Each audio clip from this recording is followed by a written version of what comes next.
Naam, mtazamaji, unatazama taarifa za mbiu ya KTN. Tukiendelea na taarifa zetu, serikali ya kaunti ya Turkana imesoma bajeti ya shilingi bilioni 14.5 huku utoshelezaji wa chakula, sekta ya afya pamoja na ile ya maji zikipewa kipaumbele.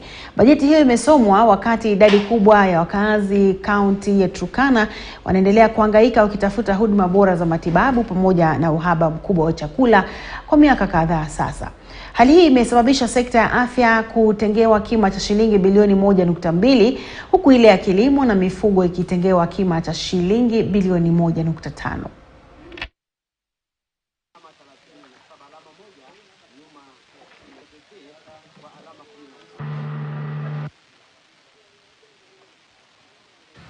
Sehemu hii ya Turkana huwa tunaangamia na ukame zaidi.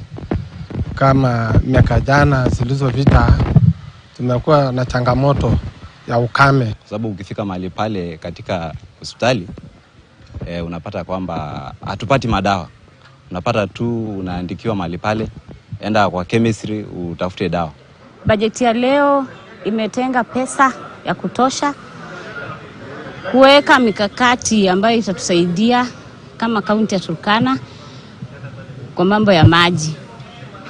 Na pia kwa upande wa agriculture pesa zimetengwa za kutosha kuhimiza mambo ya agriculture. On fisheries, we are also setting aside some money for a fish processing plant. As you all know, a lot of fish has gone to waste from Lake Turkana, and we want to be able to process our fish.